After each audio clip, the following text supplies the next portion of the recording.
Alors, comment vous allez? Non, ça va. Ça va? Vous avez passé une bonne semaine? Bah, au Hachem. Bah, au Hachem. On va dédier ce cours pour la Refouach Shelema Bekarov de Eliaou Chaim Hanavi ben Tita Esther, de Yitzhak ben Esther Sarah. Hello Delia, hello Rachel. Euh, de Eliaou ben Lissi, le papa d'une de nos amies très proches, et, euh, et de Léa Chana Dvora Chaya, Bat Mazal Tov. Bezrat Hashem, qu'on entende des bonnes nouvelles, Bezrat Hashem. Ok, alors la semaine passée, qu'est-ce qu'on a vu? On a vu et Ishaï, Yaakov Avraham Ben Yitzhak. Ok. Les filles et Michal, salut. Vous pouvez intervenir quand vous voulez, hein. Jump in the class even though you're not here with us.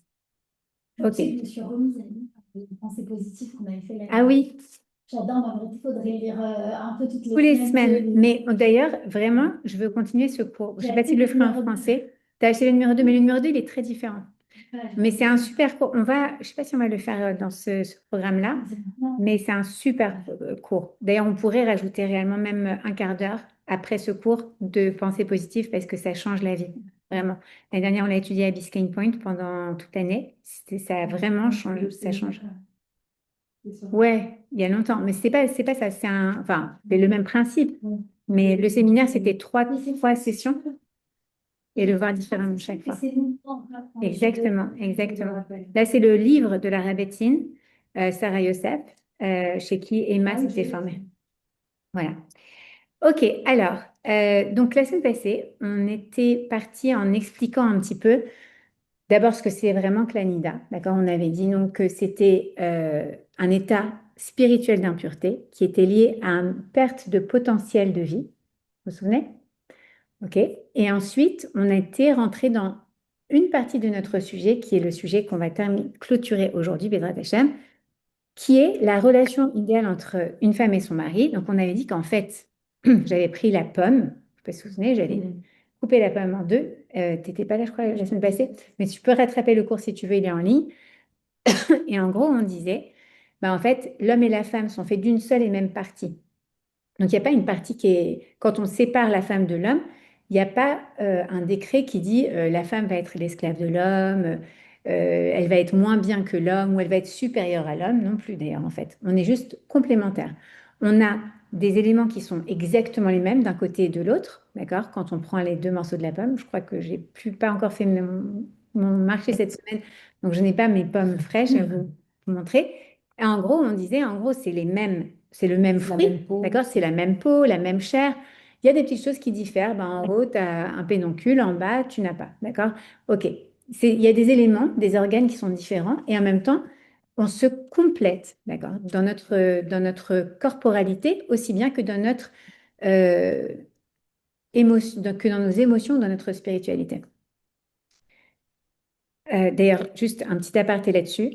Euh, j'ai abordé ça avec une de mes calottes cette semaine, la semaine passée, qui me disait, oui, mais en fait, on est tellement différents, mon khatan et moi. Je dis, mais c'est bien, parce qu'en fait, si tu te maries avec une personne qui est exactement comme toi, en général, ça fait des étincelles.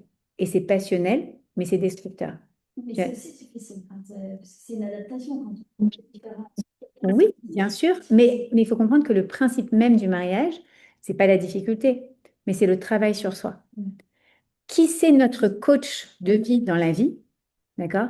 C'est Hachem qui a envoyé des émissaires qui sont notre mari ou nous pour notre mari et nos enfants. Exactement. Et nos parents pendant une longue partie de notre vie également. D'accord? Ce qui veut dire qu'en fait, les personnes les plus proches de nous sont les personnes qui vont nous faire le plus travailler sur nous. Pas parce que eux nous l'imposent, mais parce que la cohabitation avec eux fait qu'on va avoir besoin de travailler sur soi. Et ça, c'est un truc essentiel dans un couple et qu'il faut vraiment comprendre. Souvent, en coaching de couple, il y a des couples qui arrivent. Enfin, je dis des couples, moi en réalité, je reçois surtout des femmes, majoritairement des femmes. Et les femmes, elles arrivent et elles me disent, oui, je voudrais que mon mari change ci, ça, ça, ça, ça, ça. Bien sûr. Mais en fait, c'est pas le jeu et c'est pas comme ça que ça marche.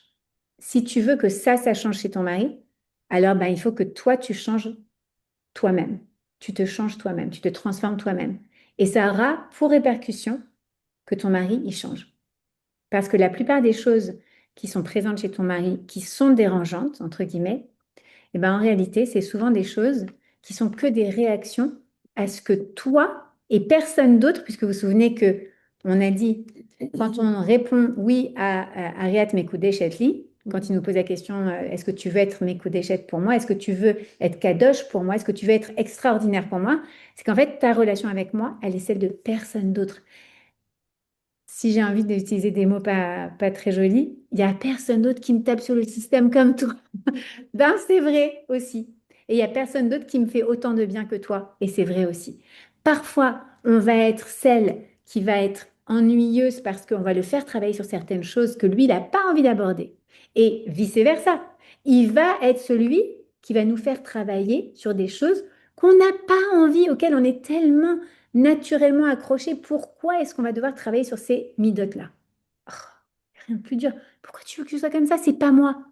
Ben si, en fait, si Hachem il t'a mis avec un mec qui n'est pas abusif, on parle de relations non abusives, on parle de relations saines, d'accord? S'il y a des gens tordus et pervers narcissiques, ça, il faut aller chez le psy, c'est autre chose. Mais en temps normal, quand on a deux êtres normaux, émotionnellement, si on peut dire normaux, pas malades mentalement, d'accord? Alors, eh ben, ce qu'il va relever chez toi, c'est ce qu'en fait Hachem, il a envie que toi, tu travailles pour accomplir la mission que tu es venu accomplir sur cette terre. C'est un catalyseur, c'est un life coach.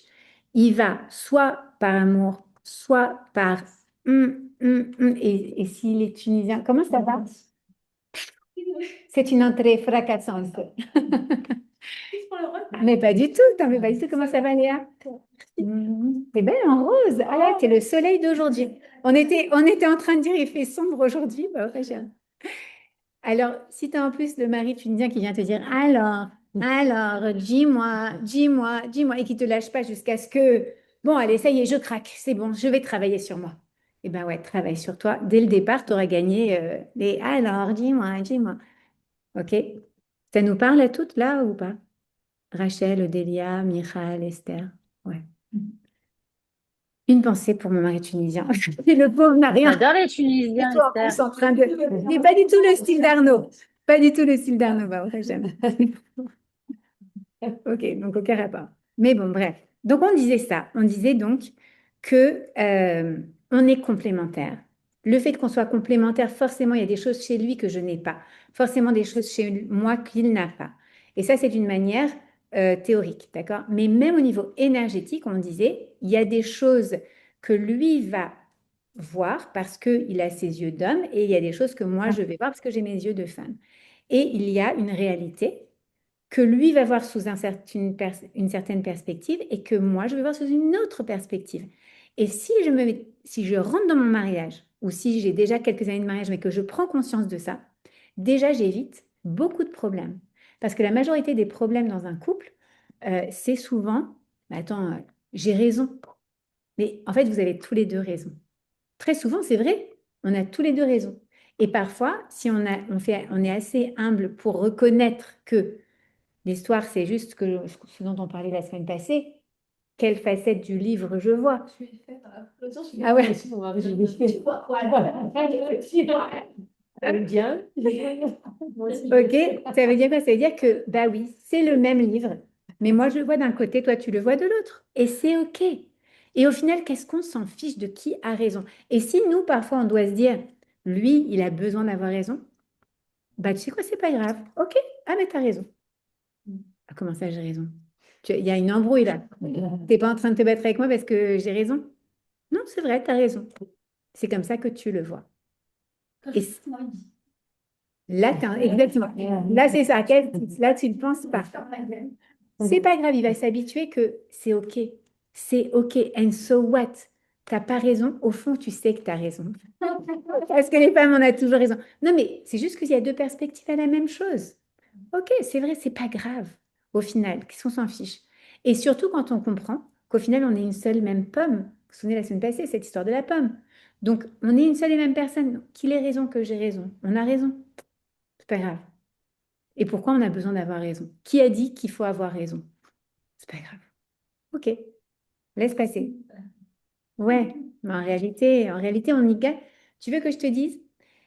La morale de ma fille, elle a écrit une très jolie phrase pour faire comprendre aux petites filles de 6 ans qu'est-ce que c'est que la mida d'être mévataire, de faire de l'espace pour l'autre, de laisser tomber pour l'autre, de donner sa place pour l'autre. C'est s'annuler.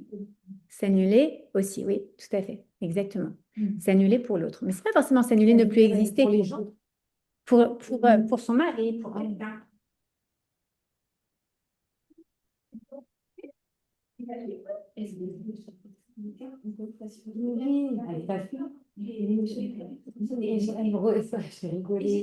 Et c'est quoi cette mida d'être mévataire? C'est de laisser ma place à l'autre, mais pas tout le temps, hein, parce que ça, c'est pas une mida, c'est quelque chose qu'on doit être dans la mesure. C'est de laisser, par exemple, donc elle explique, par exemple, tu as 2 copines qui veulent vraiment une glace, mais il n'y a qu'une glace. Ou un frère et une sœur qui veulent vraiment une glace, mais il n'y a qu'une glace. Alors, eh ben, la petite sœur, elle va dire, par exemple, à son frère, tu sais quoi? Bah vas-y, ça me fait plaisir que tu prennes la glace, c'est pas grave. D'accord? When you give in, you win. C'est ce qu'elle a écrit comme slogan et c'est vrai dans le couple. When you give in, you win. So many times. En fait, qui est-ce qui a vraiment raison? C'est celui qui dit, tu sais quoi? C'est vrai, t'as raison. OK. C'est comme ça que tu vois les choses. Et c'est OK. Renoncer, c'est gagner. Voilà. Mais c'est pas pour être dans un esprit de perdant non plus, ou d'annulation de soi totale. Mais c'est de se dire, ben, d'être dans une bonne mesure, en fait. C'est que j'ai pas toujours besoin d'avoir raison. J'ai pas toujours besoin d'avoir les choses et d'avoir le dernier mot. C'est OK quand c'est lui qui l'a. Surtout quand c'est ton mari, puisque you give in chez quelqu'un, tu renonces pour quelqu'un, tu fais de la place pour quelqu'un qui est toi-même, en réalité. Je te prends souvent cet exemple. Quand tu veux mettre un tableau au mur, d'accord? Tu prends un clou, un marteau. Tu es d'accord? Pam, pam, pam. Aïe! Est-ce que la main gauche va aller se venger contre la main droite? Non. Pourquoi? C'est le même corps. Eh bien, c'est la même chose dans son couple. C'est juste qu'on n'a pas conscience parce on a finalement atterri dans 2 corps différents, mais en réalité, on ne forme qu'une seule chair. C'est dans Béréchit. C'est dans la Genèse, c'est dans la première paracha de la Torah. Vous ne faites qu'un seul corps, d'accord? Donc, en fait, c'est une illusion qu'on est dans 2 corps différents. Et comme c'est une illusion, alors il faut en prendre conscience, ok? En fait, quand je fais de la place pour mon mari, finalement, c'est pas un problème puisque je fais de la place pour moi-même, c'est le même. C'est juste une différente partie de moi. Pardon. J'ai déjà bu, donc je ne fais pas la brare. En revanche, je me salis parce que je ne sais pas boire avec ces trucs-ci, hein, quand il n'y a pas le truc. Ok. Alors aujourd'hui, donc la semaine passée, on a vu que l'homme est a été créé de la matière. Et donc en fait, eh ben, lui, sa relation au monde, elle va être très ancrée dans la matière aussi. Donc lui, tout ce qu'on appelle les 5 sens, qui sont le toucher, l'ouïe, la vue, l'audition et le goût, d'accord? Ces 5 sens sont des portes d'accès à lui et à la connexion physique pour lui. Pour une femme, on disait, qu'est-ce qui va être plus une connexion d'accès à une connexion, une porte d'accès à une connexion intime, ça va être davantage, c'est le fantôme de la maison. Ne vous inquiétez pas. Ça va être davantage des attentions, le fait de se sentir comprise, le fait de se sentir désirée, le fait de se sentir aimée. OK? C'est vrai ou c'est pas vrai? Si on est fâché avec son mari, on n'a pas forcément d'être dans une connexion intime, même s'il nous touche la main. C'est-à-dire, ça, tu me touches la main, mais tu as vu comment tu t'es comporté aujourd'hui, c'est pas acceptable. Ça fait mal au cœur, ça m'a fait de la peine.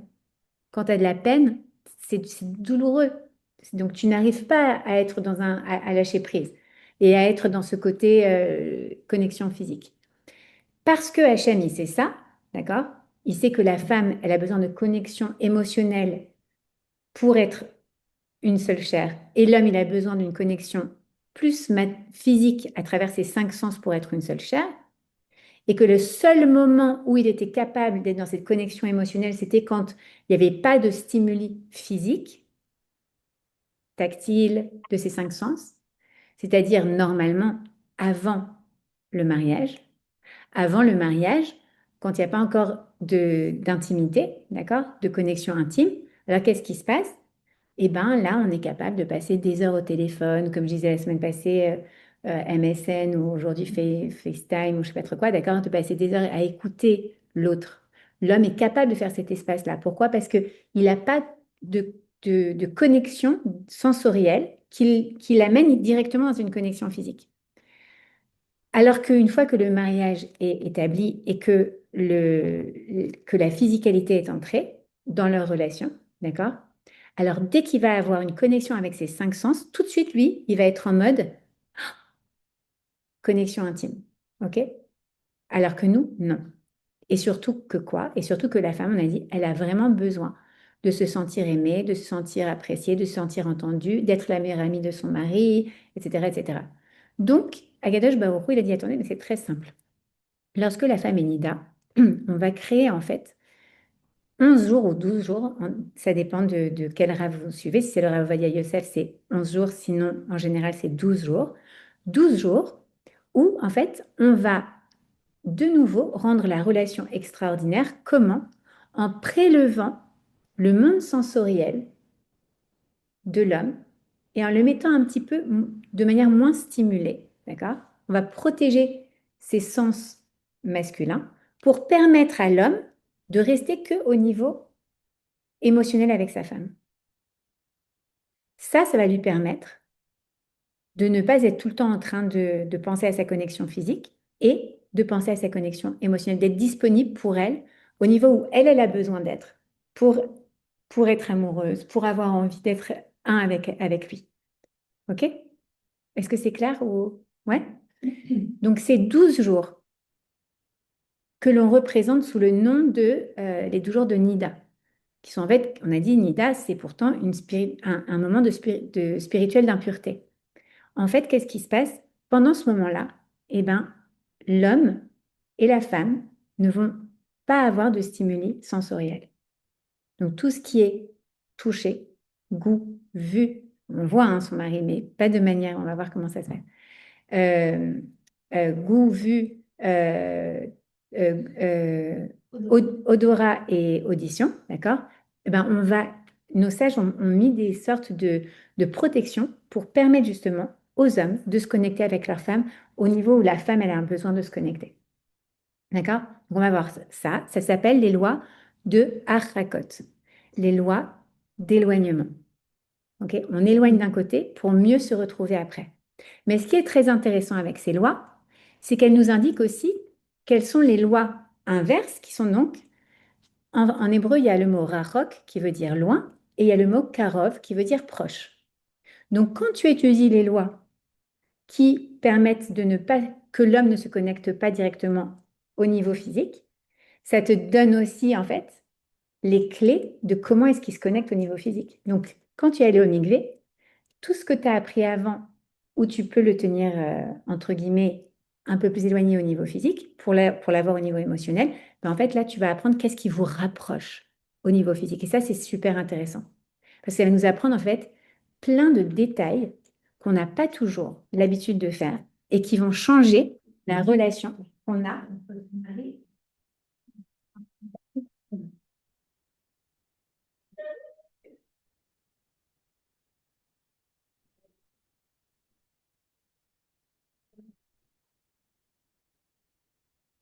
Alors, venez, on se met un peu là-dedans. Donc, euh, d'abord le toucher.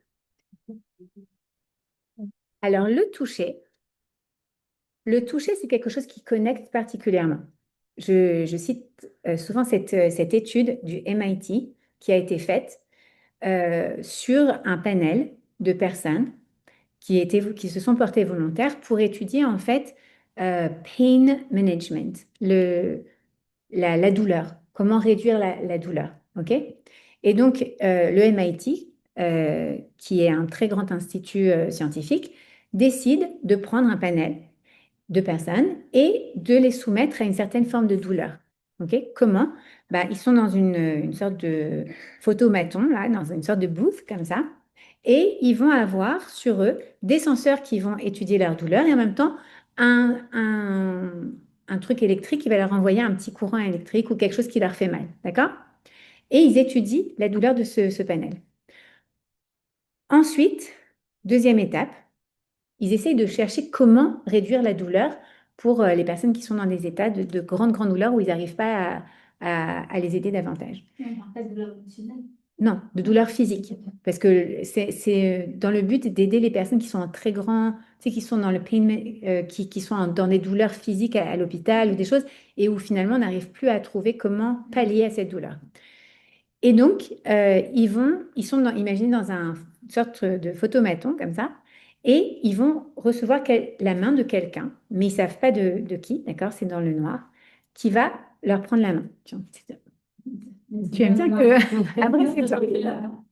OK, donc il lui prend la main pendant qu'il reçoit ce coup de douleur. Et qu'est-ce qu'ils analysent? Ils analysent qu'il y a une diminution d'à peu près 15%, je ne me souviens plus exactement les chiffres, il faudrait que je revoie d'ailleurs, à peu près 15% de la douleur.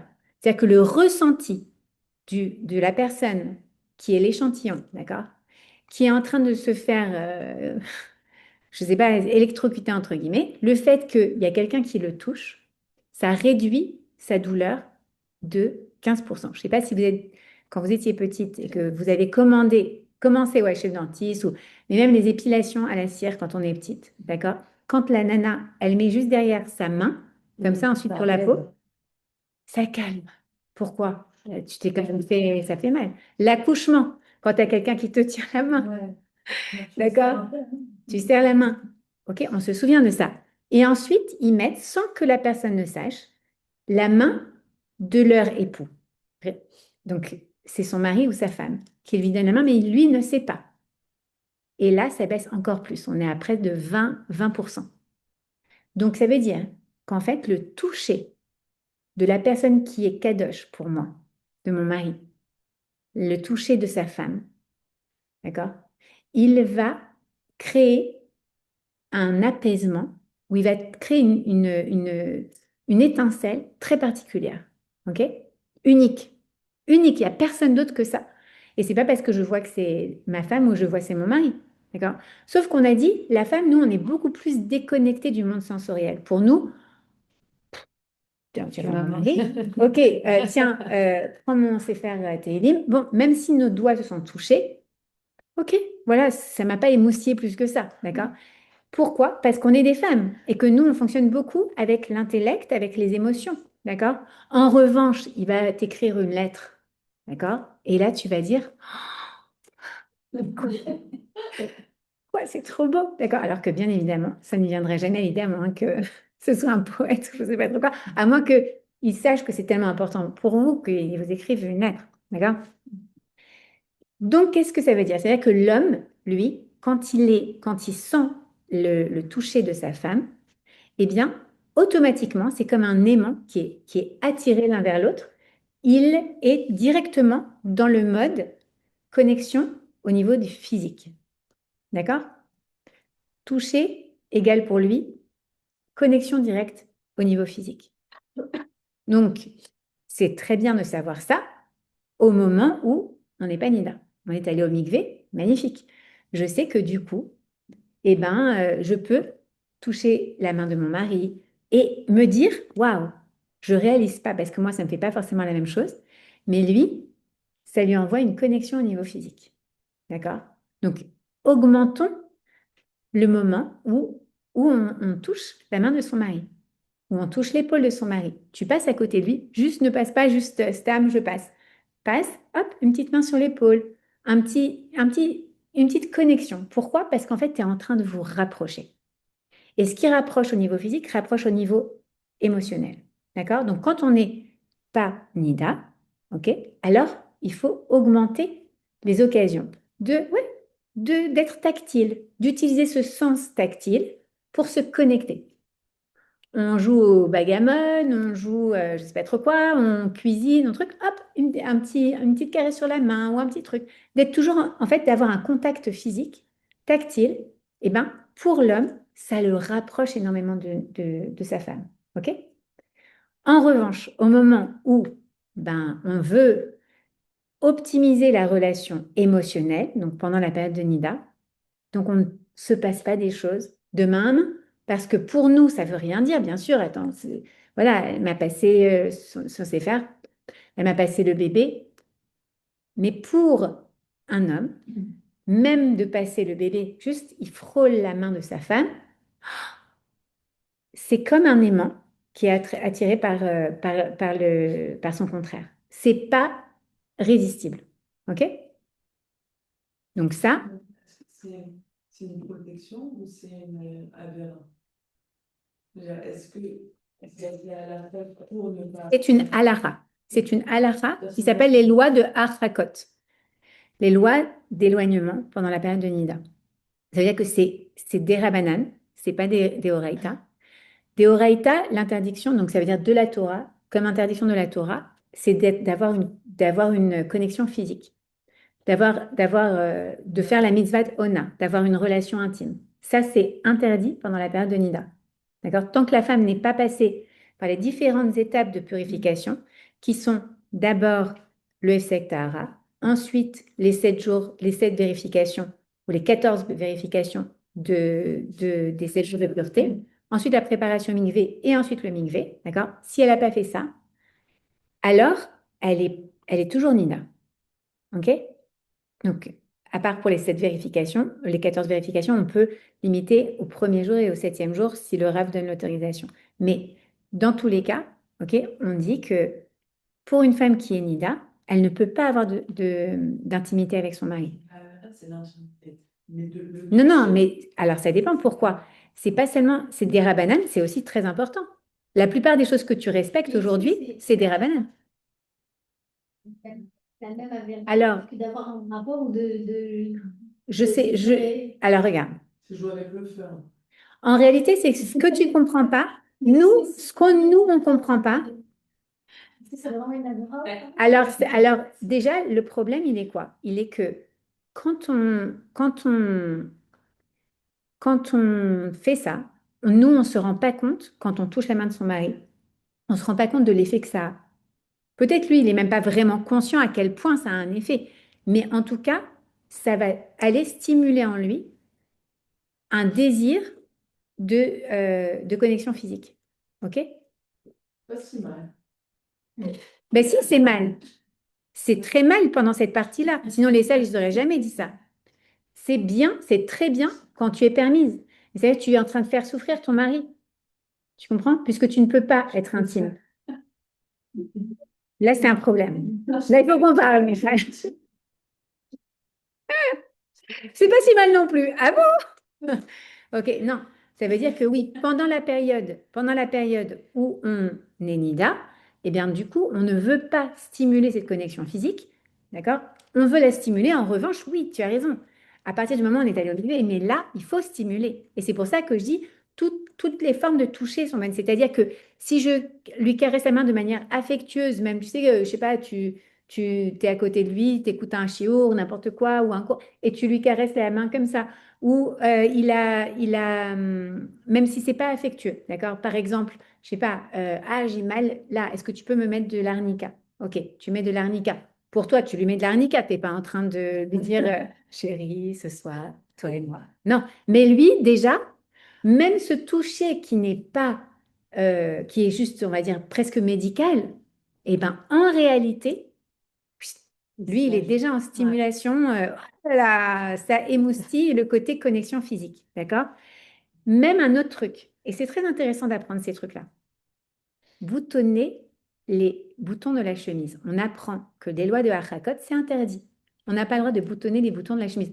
Je me suis dit, mais alors je t'explique, ça ne m'arrive jamais. Quand tu m'as. Mais quand. Alors justement.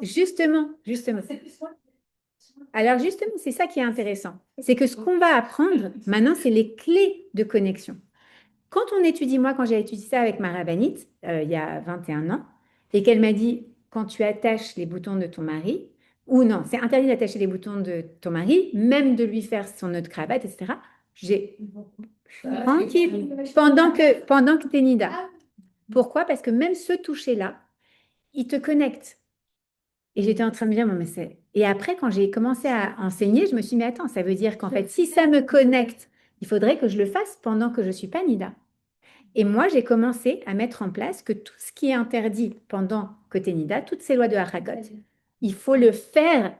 C'est-à-dire que, quoi, tu vas dire, mon mari, il a besoin que je lui attache les... C'est pas grave, attache-lui. Et si tu n'as pas le temps le matin, parce que c'est parce que tu n'as pas le temps le matin, eh bien le soir, détache-lui. D'accord? Ça veut dire quoi? C'est que c'est hyper important, c'est des choses qui nous rapprochent. Donc, ce qu'on apprend à Rakot, on le prend en Karov. On veut se rapprocher. On veut se rapprocher. Donc, en Kirouv, on doit se dire, voilà, je veux me rapprocher avec lui. Alors, quand je peux lui masser le dos parce que ça lui fait mal, ou lui mettre un bandage, ou lui mettre un truc, ou lui passer même quelque chose de main en main, prends l'occasion et sois consciente de ce que ça crée chez lui pendant que tu es permise à lui, pendant que tu n'es pas Nida. Donc, pendant que tu n'es pas Nida, Michal, c'est là où il faut y aller avec je te touche la main, je te touche. Et c'est triste, mais ça n'a pas le même effet. Je suis jamais réussi à le dire, je ne m'ai pas encouragé quoi que ce soit, mais c'est juste que c'est beaucoup plus facile de déboutonner un bouton quand il y a une Nida. Pourquoi? Que quand il y a Un peu comme l'interdit. parce qu'on aime l'interdit. Voilà, C'est ouais. plus excitant. Ah, alors, ok, mais c'est pas, c'est marrant. Mais c'est un peu ça. Alors, ok, alors il faut que tu travailles parce que le truc, oui, sur toi, ça veut dire que ça, en fait, tu aimes braver l'interdit. Mais c'est intéressant de savoir ça. Eh bien, alors, justement, alors ça veut dire que regarde, Hachem, il te donne là l'occasion. Si tu le fais pendant que tu es Nida, tu braves une mitzvah qui est de ne pas faire ça. D'accord? Hachem, il t'a dit, les Rabbanan, ils ont dit, on met des garde-fous.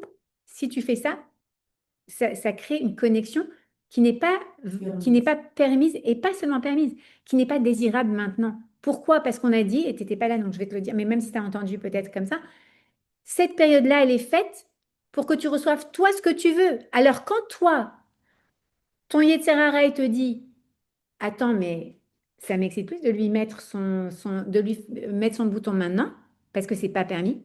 C'est ton Yetzer Hara qui parle. Tu sais pourquoi? Parce qu'il veut pas que tu reçoives ce que tu peux recevoir de lui, c'est-à-dire la connexion émotionnelle. Encore une fois, il faut comprendre, c'est juste une question de connexion. On parle vraiment comme des plombiers, comme des électriciens. C'est une connexion énergétique.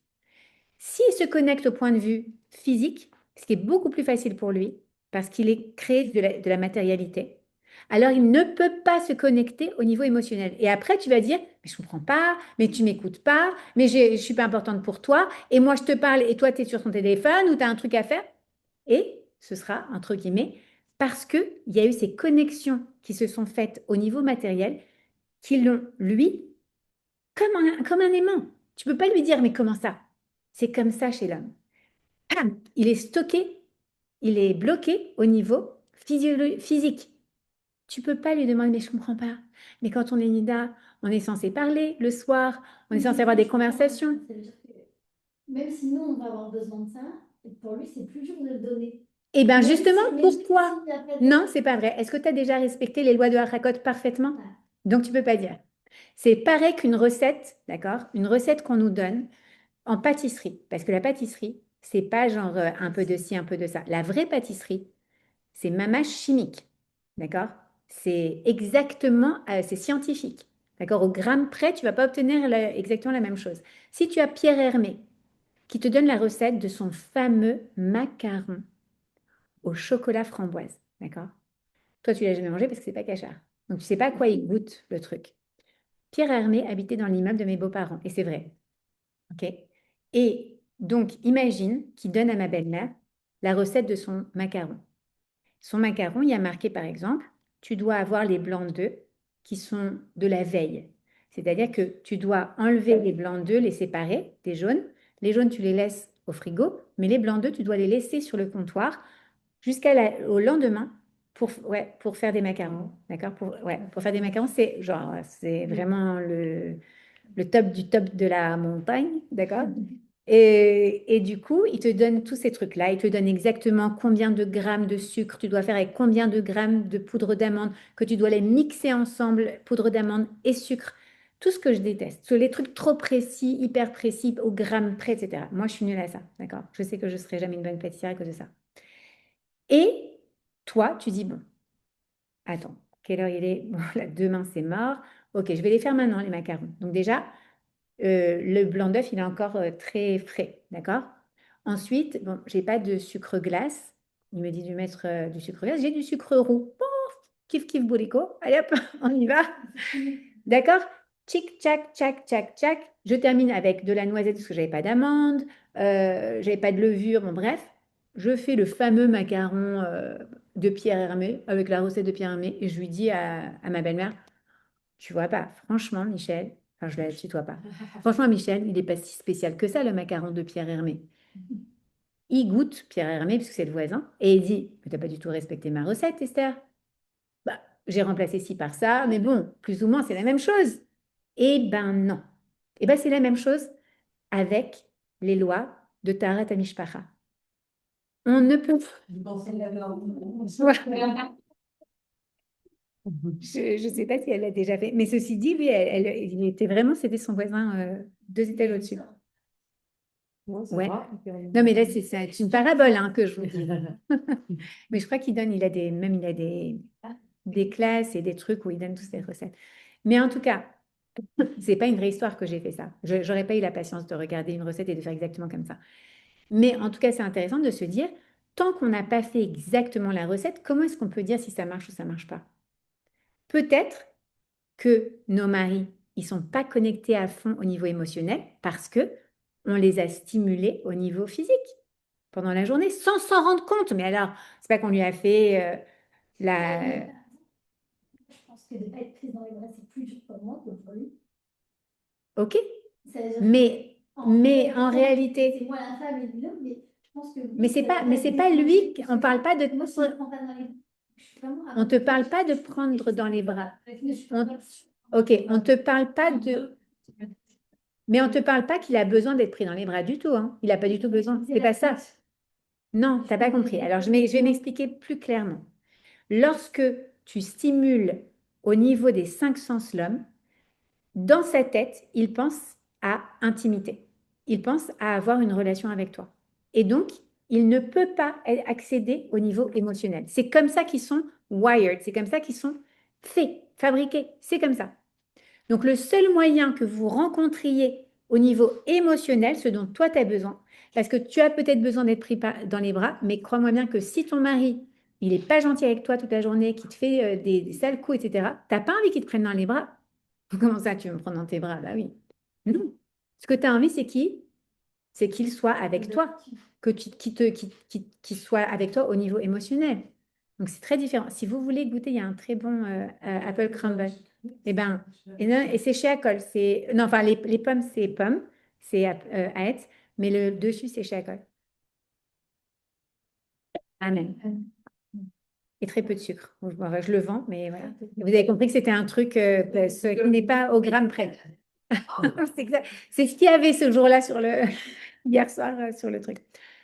Tu veux poser une question? Non, moi, je trouve que le plus dur, moi avant, ouais, je trouvais ça, franchement, au début, je trouvais ça complètement débile dans, voilà, genre, limite, j'étais rebelle, je m'en fichais. Genre, je faisais exprès, je sais pas comment t'expliquer, je trouvais ça fou parce que moi, pour moi, je comprenais pas, après, j'ai compris de l'autre côté, mais je comprenais pas que parce que c'était surtout à la naissance de Noah, de mes enfants. Genre, c'était tellement genre, ok, pose-le, posez-le. Pour moi, ça devenait trop lourd, quoi. C'est vraiment, ça m'énervait plus qu'autre chose. Après, en étudiant avec toi et en apprenant en plus, j'ai compris que ça avait une vraie importance. Mais par contre, ce que je ne comprendrai jamais, ce que je trouve le plus dur, c'est à l'accouchement. Mais quel rapport? Quel rapport? que dès que tu commences à être en travail, Ah, mais et parce que, tu peux toucher, ben oui, alors parce que tu deviens Nida à ce moment-là. C'est la femme, elle a besoin de- Mais alors déjà, je vais vous expliquer, les générations précédentes, les maris n'étaient pas là, en fait. Ben non, c'est ta mère, c'est ta belle-mère, c'est les femmes qui étaient là dans la maison. Eh ben oui, mais c'est pas. Eh ben alors, tu appelles. Nous, on a une amie qui a accouché il n'y a pas très longtemps et qui n'avait pas sa mère à côté. Eh ben, les amis proches viennent et aident aussi. Parce que le mari ne peut pas toucher à ce moment-là sa femme. Et c'est pas une question. Mais c'est notre enfant, tu vois. Bon, ma mère aussi. Ouais, mais lui, il doit souffrir. Hein. Déjà, des mots qu'on dit parfois quand on accouche. Et le paradoxal, c'est que vous venez d'évoquer le fait que la main apaise la douleur. Et Oui, mais c'est pas forcément la main de ton mari. À ce moment-là, ce ne sera pas la main de ton mari. Parce que, ouais, moi aussi, j'ai des dames qui m'ont raconté les mots très durs. c'était pas la douleur.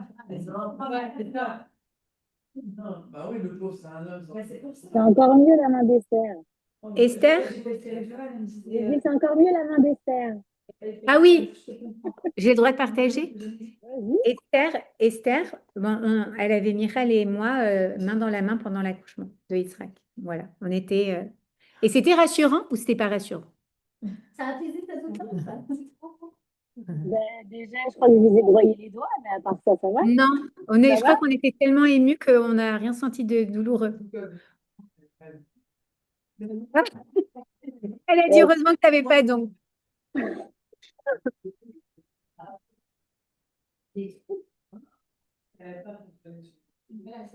Mm. Mais je pense aussi que le fait qu'une femme, elle tienne la main à une femme qui accouche, elle se sent comprise. Tu comprends? Tu sais que la femme, elle est passée par là et t'es en souffrance, mais la personne en face de toi, elle comprend ta souffrance. Donc, c'est déjà un apaisement aussi. C'est vrai, tu as raison. Donc, Tu as voilà, raison. la parenthèse. C'est vrai. Ouais, elle est perdue, en général. Alors, donc, ok, le moment de l'accouchement. Ouais, c'est un moment, et bah, au Hacham. Mais là, on va parler de moments généraux, d'accord? Pas pendant un moment, mais je comprends, je peux comprendre ce que je dis. Pour revenir à la question, si c'est une aberration. C'est-à-dire que personnellement, je travaille beaucoup dessus et d'avoir des... On va demander au Rav exactement le niveau.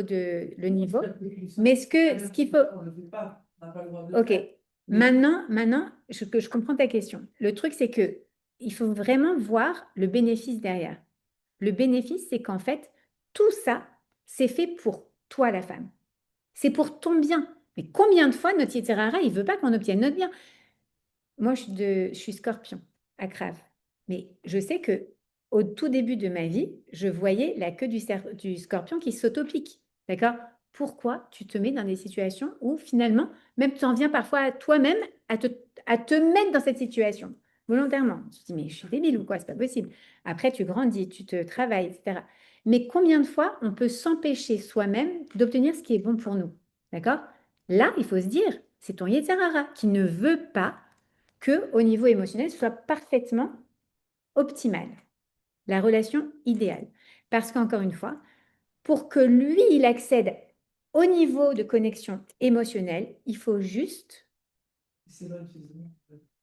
pas complètement, mais il faut juste qu'il n'y ait pas, tu sais, c'est comme dans un, vous avez des garçons qui ont des train tracks, comment ça s'appelle, les circuits de train ou les circuits de voiture, d'accord? Tu vois, quand tu as une option, en fait, c'est soit tu vas à gauche, soit tu vas à droite, mais tu ne peux pas aller sur les deux en même temps. Ben, c'est pareil. L'homme, c'est soit il va être sur le côté émotionnel, soit sur le côté spirituel, pardon, physique. Il va avoir du mal, s'il est sur le physique, à accéder au niveau émotionnel. Or, on veut que ces 12 jours, ils nous servent pour que quand on va au mikvé, eh ben, il y a eu tellement de connexion au niveau émotionnel que on a envie d'être avec son mari. Ça doit être extraordinaire. Again, souvenez-vous, le premier cours, ordinaire, extraordinaire. C'est tout le principe. Les lois de Tarat Mishpara, c'est pour que ton couple il soit extraordinaire jusqu'à tes 120 ans. D'accord? Et si tu veux pas, il n'y a pas de problème, fais ce que tu veux. C'est ton problème. Tu vois ce que je veux dire? Mais si tu veux, est-ce que tu crois que la Torah, elle t'a donné les clés pour ton bonheur conjugal? Oui. Alors, ok, suis-le et essaye. Je ne dis pas que c'est facile pour tout. Et parfois, les maris ne veulent pas, donc c'est compliqué. Mais nous, on est en train de voir, ok, on voit théoriquement pourquoi est-ce que c'est là. Qu'est-ce que ça m'apporte? Qu'est-ce que ça me fait comme bien? Et parfois, après, ça peut me donner envie, oui, de le faire ou pas le faire. Et si je ne suis pas prête à tout faire, c'est ok. Mais ça ne veut pas dire que parce que je ne suis pas prête à tout faire, que je fais rien non plus. Je peux faire quelques petites choses peut-être. Mais surtout, ce qui est très intéressant, je trouve, c'est de voir ce que ça nous apprend sur le moment où on est en connexion physique. Moi, je trouve que l'idée de se dire, par exemple, on va voir, donc il y a le toucher, d'accord, on est resté sur le toucher, qui est vraiment une porte très importante. Après, il y a le côté visuel, la vue. Pour un homme, c'est le toucher et la vue, c'est les sens les plus développés en termes de connexion intime, d'accord?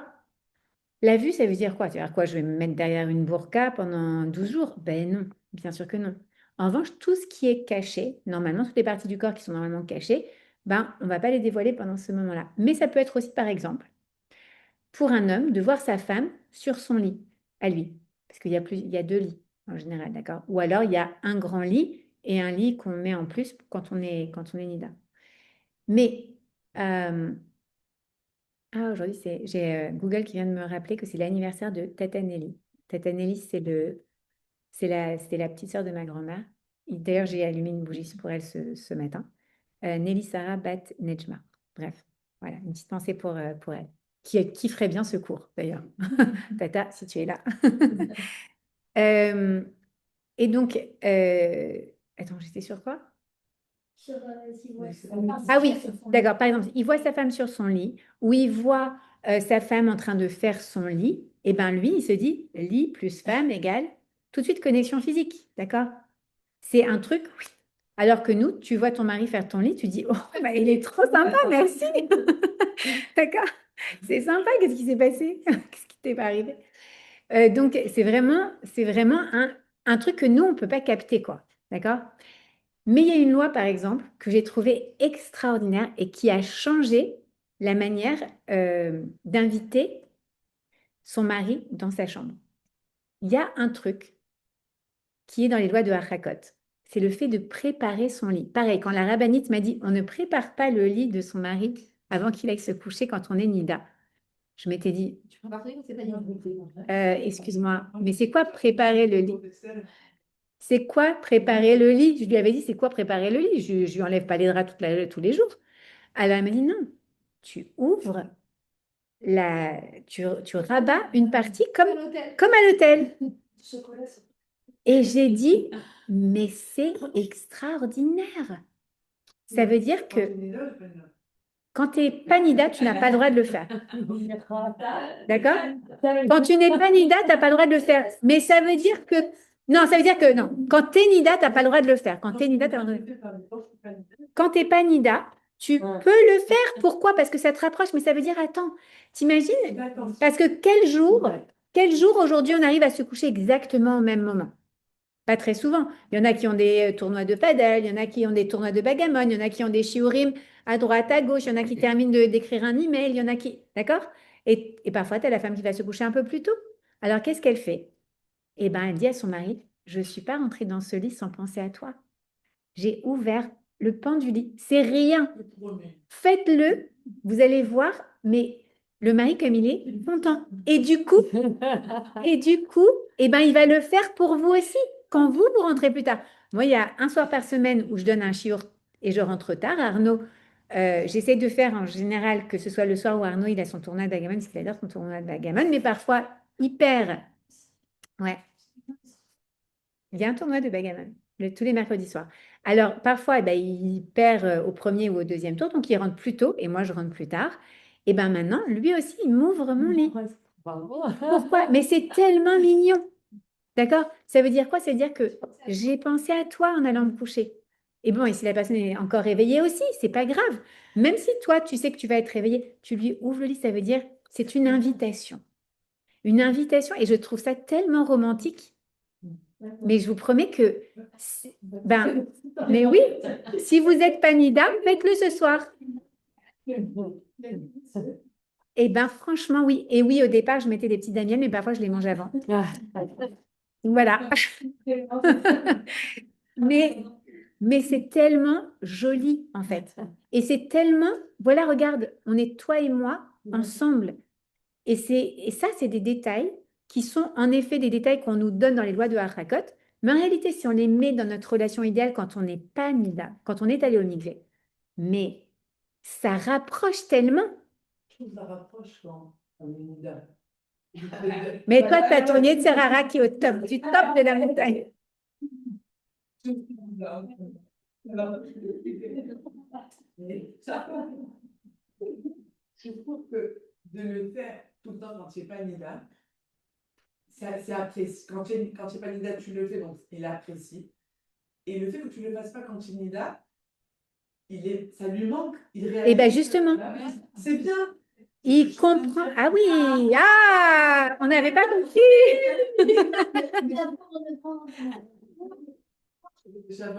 C'est juste que de le faire quand on n'est pas Nida, quand on est Nida, c'est plus apprécié. C'est vrai, tu as raison, exactement. Tu vois? Exactement, c'est vrai. Ils apprécient encore plus. C'est vrai, c'est vrai, c'est vrai, c'est vrai. Tu as raison. Ça veut dire qu'en fait, eh ben, il se dit, waouh, mais j'ai hâte. Ouais, mais c'est tellement joli, franchement. Il y a des petits trucs jolis comme ça. Et c'est vrai que souvent, nous, on va dire, quand on a un mariage ou quoi, tu peux me monter la fermeture éclair. Mais en réalité, même déboutonner ou boutonner ou faire le nœud de cravate, ça veut dire quoi? Ça veut dire on est ensemble, on se prépare ensemble, je suis là. Et en fait, c'est des moments de romantisme. C'est des moments de connexion.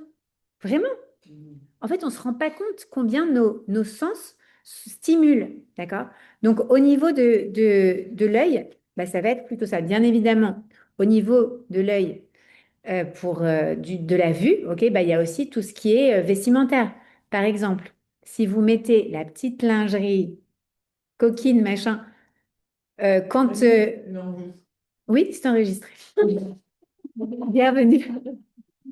C'est enregistré, mais ça restera entre nous, hein, promis, celle qui regarde par enregistrement. Alors, eh ben, ce jour-là, d'accord, c'est comme si tu mettais un gâteau au chocolat et que tu lui dis, mais toi, tu peux pas le toucher, tu es au régime. C'est pas très sympathique, d'accord?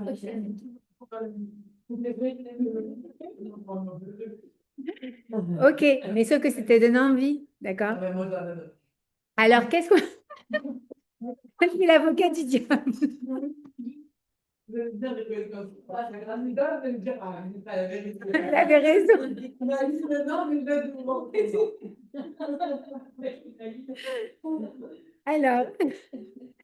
Alors du coup, C'est sûr qu'on va avoir ça. Ça sera inversé. Vous comprenez? c'est vrai. Voilà. Et alors, donc, qu'est-ce qu'on fait? On met plutôt les pyjamas confortables. D'ailleurs, qu'on adore, je ne sais pas qui aime dormir avec une nuisette, mais personne. Franchement, les couverts, non mais les pyjamas bien confortables, c'est quand même vachement plus confortable. Donc, quand on est Nida, on utilise les pyjamas confortables, d'accord, qui font genre sleeping friends, like, ok, on est dans une, comment on dit? Sleepover, d'accord. Et sinon, eh bien, on comprend que du coup, l'œil est important. Donc, on va réserver une belle nuisette, enfin des belles nuisettes pour les soirs où on n'est pas Nida. OK? Et qu'en fait, c'est important. On verra quand on parlera de l'intimité, on aura tout un truc là-dessus. Et ça, ce ne sera pas enregistré. Les nanas, je vous dirais quand c'est l'intimité. OK. Ensuite, donc, on a parlé de la vue, on a parlé du toucher. Qu'est-ce qu'il y a d'autre? L'odorat. On n'est pas obligé de sentir mauvais pendant cette période-là, je vous rassure. Le truc horrible. Non. Exactement, bien sûr. Ouais. Alors,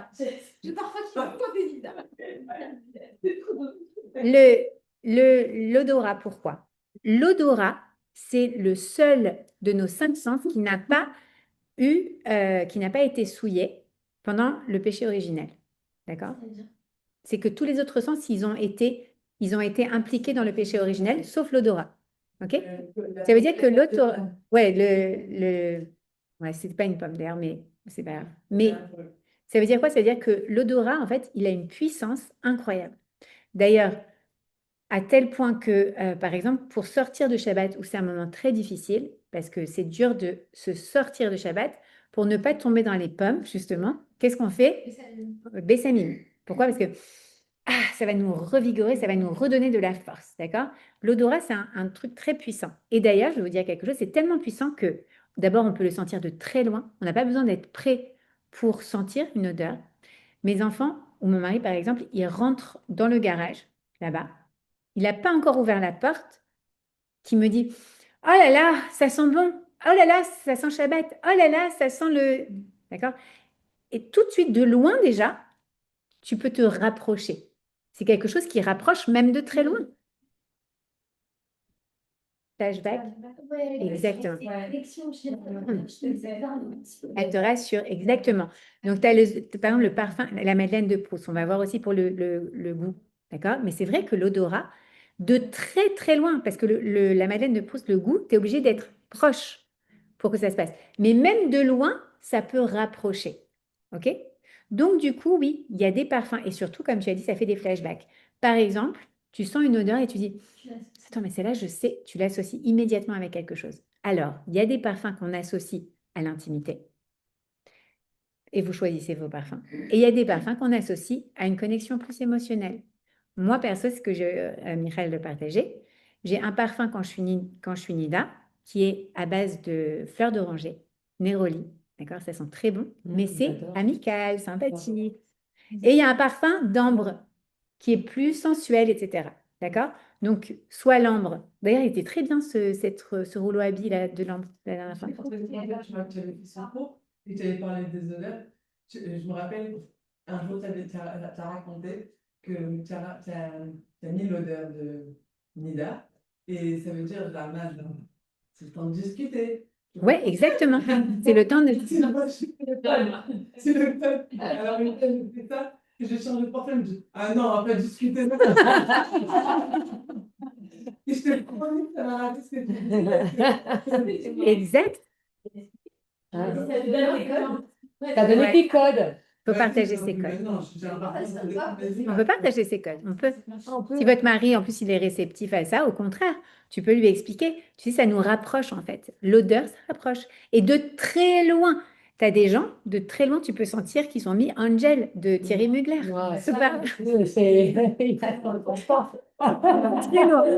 Ça éloigne. Ça, c'est le truc.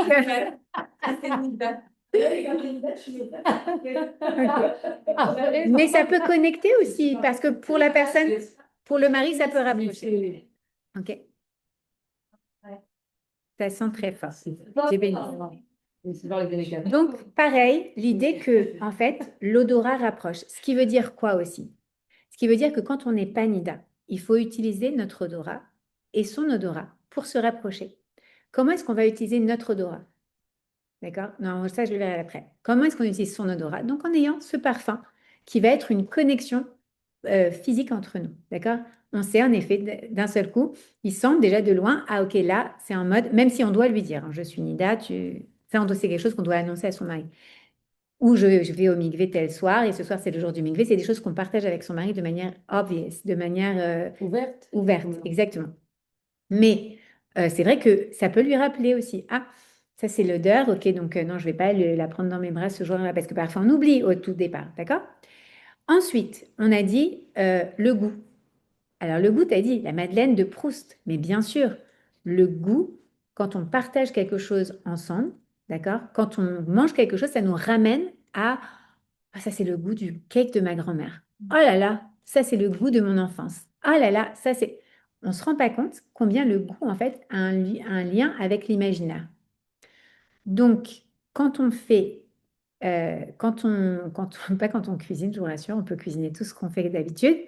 En revanche, on ne se rend pas compte que quand on mange, eh bien, en fait, on laisse son goût dans la nourriture. Par exemple, je partage, j'ai une cuillère, tu as une cuillère, d'accord?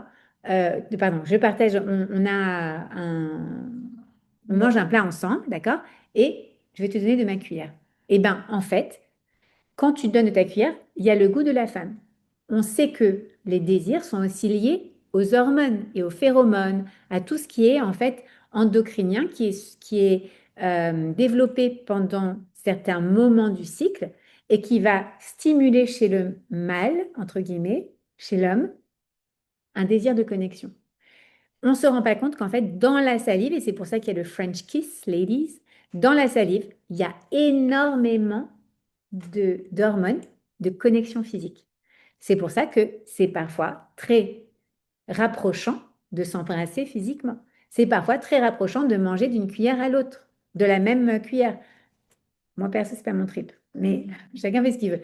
Mais en revanche, qu'est-ce que ça veut dire? On ne se rend pas compte que quand on se sert d'un plat, d'accord, ou quand on mange dans la même assiette, je pense que vous avez connu tout ce dessin animé, les Aristochats. Non, les Aristochats? La Belle et le Clochard. La Belle et le Clochard, où ils mangent les spaghettis et ils finissent par s'embrasser. Eh bien, en fait, oui. Quand on mange du même plat, ça rapproche. D'accord? Donc, il y a des lois qui nous disent on ne mange pas du même plat. Donc, on mange dans 2 assiettes différentes, etc. etc. En revanche, c'est sympa de partager, par exemple, son gâteau au chocolat quand on va au restaurant en amoureux pendant qu'on n'est pas nida. Je suis pas Nida. Moi, j'adore les desserts. Si on va au restaurant, je vais me prendre un petit dessert, c'est sûr. À la maison, je ne vais peut-être pas tous les soirs. Mais si on est dehors, c'est sûr, un petit dessert. D'accord? On partage, mon amour, un petit dessert. Hop, on partage. D'abord parce que tu as la moitié des calories et qu'au final, la moitié du dessert, il était suffisant. Même une cuillère, c'était bien. C'était juste pour te caler le truc. Et en même temps, ça rapproche. D'accord? Et c'est des trucs auxquels on ne pense pas. Partager un petit dessert ou un petit truc ensemble. OK? Ensuite, qu'est-ce qu'il y a d'autre? On a vu la vue, l'odorat, le toucher, l'ouïe. L'ouïe de Navarre. Je crois le truc aucun rapport. Non, pardon. L'ouïe, l'audition. OK? L'audition. Alors, il y a un truc avec l'audition. C'est qu'en fait, ça aussi, ça rapproche. Je ne sais pas pourquoi je vous parle de l'Odyssée d'Homère, mais dans l'Odyssée d'Homère, d'accord, vous connaissez l'Odyssée, vous l'avez appris à l'école, on apprenait que Homère avait été détourné par les chants des sirènes. OK? Ça aussi, c'est dans la Torah, qu'en fait, le chant de la femme, il a une puissance de connexion physique très forte. Non, oui, je suis d'accord. Tu peux te dire, ça dépend comment tu chantes, mais en réalité, même une femme qui chante très mal, un homme, il ne peut pas l'écouter, ça le connecte. C'est comme le chant des sirènes. Paraît-il que le chant des sirènes, d'ailleurs, ce n'était pas un joli chant. C'était comme une sorte de cri, tu vois. Et pourtant, ça a détourné Homère de sa destination dans son Odyssée. Dans la Torah, puisqu'on est surtout là pour étudier la Torah, et je ne sais pas pourquoi ça m'est passé la mythologie, mais bon, c'est pas grave. Ce qui est très intéressant, c'est qu'en fait, dans la Torah nous explique en fait la voix d'une femme. Hachem a dit à Abraham, écoute la voix de ta femme, Shema Bekola.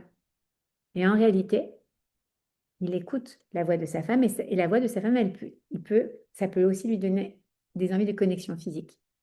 Donc, par exemple, on n'a pas l'habitude de chanter, on ne chante pas devant son mari pendant qu'on est nida. Mais ça veut dire quoi? Il faut chanter. Ça veut dire que quand on est pas nida, il y a la chante. Mais c'est vrai. Tu sais quoi? Imagine, tu es dans la cuisine en train de préparer les lunchbox et tu chantes. Mais ça connecte grave. Si tu chantes mal et qu'il te dit « Ah, je t'en supplie, arrête de chanter. » D'accord? Bon, mets de la musique. Ça couvre un peu. Mais ça apporte de la simcha dans la maison. C'est génial de chanter. D'accord? Ça fait du bien. Et à nous, ça nous fait du bien. Quand on chante, on est en train de trick, de tromper notre Yetzirara. Et on est en train de prétendre qu'on est heureux. Parce qu'en général, on chante quand on est bien. Donc, ça chasse la peur, l'anxiété et la rama.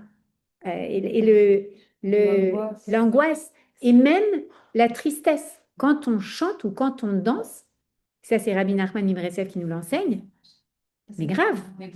Quand tu n'es pas bien, tu te mets à chanter, tu te mets à danser et tout va mieux. Et c'est très connectif. D'accord? Ça donne envie de se connecter. Ok. Donc on a vu que en fait, Akadosh Baruch Hu, il nous donne, et à travers ses sages, à travers les Rabbanan, il nous donne les clés d'une relation idéale. C'est une relation où on apprend que les 5 sens peuvent nous connecter. et que si jamais je veux vraiment arriver à me connecter au niveau émotionnel, eh ben oui, je dois mettre une sorte de voile d'isolation, entre guillemets, entre ces sens pour un petit moment. Juste histoire que, en fait, je rende les choses de nouveau extraordinaires. Maintenant, je veux parler d'un moment très important, le moment de la sortie du mikvé. À ce moment-là, je dois réinitialiser tous les sens. Parce que pendant 12 jours, je n'ai pas utilisé ces sens pour me connecter avec mon mari. Et moi, j'ai besoin, comme tu as dit, moi j'ai besoin de toucher, moi j'ai besoin d'odorat, moi j'ai besoin de ci, moi j'ai besoin de ça pour me connecter à lui maintenant que j'ai reçu de sa part. Il est devenu Mashpia, il m'a donné au niveau émotionnel. Maintenant, moi j'ai besoin de récupérer mon physique, mon sensoriel. Comment je vais faire quand on sort du mikvé? Il faut utiliser ces 5 sens pour se reconnecter à lui, dans son monde à lui maintenant. Maintenant, il vous a donné, maintenant à nous de se connecter dans son monde sensoriel. Toucher. Il ouvre la porte de la maison, on touche sa main. Mais pas on touche sa main. On touche sa main et on essaie de comprendre, de se méditer sur sa peau, d'accord, sur sa main. Ça, c'est la main de mon mari. Et tu la sens, tu la touches, tu le prends dans tes bras, il te prend dans ses bras. Il y a le se toucher. Ensuite, Louis, d'accord? Ah non, c'est Arnaud. Louis, l'audition. Tu mets ton oreille sur son torse et tu écoutes. Pam, pam, pam, pam, pam, pam, pam, pam, d'accord? Même s'il a la montre que tout le monde a, là, je sais pas trop quoi, qui mesure les battements du cœur et le sleeping et le je sais pas trop quoi, la whoop. Toi, maintenant, tu ouvres l'audition pour te connecter à lui. Ensuite, l'odorat. Concentre-toi sur waouh. Maintenant, ça c'est l'odeur de mon mari. D'accord? Et on lui aura dit de lui aussi se préparer, de prendre une petite douche et tout s'il est allé. En général, il sent bon le mari. Et ensuite, pareil sur le goût. Le goût, c'est pas forcément de manger, c'est aussi de s'embrasser. D'accord? Et la dernière, c'est au niveau visuel. Regarde-le. Connecte-toi avec qui il est. 5 portes qui sont sensorielles, les 5 sens, qui nous permettent parfois on va mettre une petite isolant pour se connecter au niveau émotionnel et à nous de faire l'effort d'ouvrir ces 5 portes pour se connecter au niveau physique et revenir dans son monde à lui. OK? Donc voilà pour aujourd'hui. La semaine prochaine, on va parler du mariage, de l'art de